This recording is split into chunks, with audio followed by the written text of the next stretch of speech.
সোফায় বসে TV on করতেই দেখলাম আমাকে আর বাবাকে একসাথে খবরে দেখাচ্ছে, আর রিপোর্টার বলছে উনি হলেন চৌধুরী সাহেব। উনার টাকার পাহাড় থাকলেও উনার সন্তান আজ অবহেলিত। উনার সন্তান ঢাকা শহরের বিভিন্ন ডাস্টবিনে খাবারের সন্ধানে ঘুরে বেড়ায়। ইতিমধ্যে চৌধুরী সাহেবকে পুলিশ গ্রেফতার করেছে। উনি তার সন্তানকে কিভাবে অত্যাচার করে তার একটা ভিডিও আপনাদের দেখাচ্ছি। ভিডিওতে দেখলাম গতকাল বাবা যে আমার এই থাপ্পড় মেরেছিল সেটাকে যেন ভিডিও করে ওদের দিয়েছে।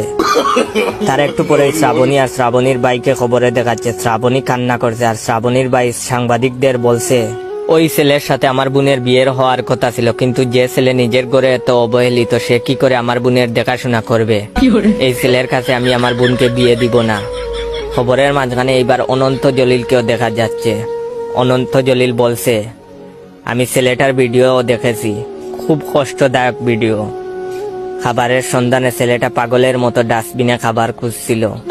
আমি কথা দিচ্ছি আমি ছেলেটার কর্মসংস্থানের ব্যবস্থা করব। না আর সহ্য করা যায় না। আমি টিভিটা বন্ধ করে তাড়াতাড়ি থানায় গেলাম। অনেক কষ্টে বাবার জামিনের ব্যবস্থা করলাম। ওসি সাহেব আমাকে দেখে কাঁদতে কাঁদতে বলল এমন সন্তান যেন ঘরে ঘরে জন্মায়। বাবা এত অত্যাচার করার পরেও বাবাকে মুক্ত করতে সন্তান ঠিকই এগিয়ে এসেছে। জেল থেকে ছাড়া পেয়ে বাবা আমাকে দেখেই বলল আমি আজ ইতিহাস করব। বাবার হাতে ছেলে খুন, তোর মতো কুলাঙ্গারের বেঁচে থাকার অধিকার নেই। আমি দৌড়াচ্ছি আর আমার পিছনে বাবা, আর বাবার পিছনে কিছু সাংবাদিক যাদের খেয়ে দেয়ে কোনো কাজ নাই। আর ভিডিওটা কেমন লাগলো অবশ্যই শেয়ার করে জানাবেন।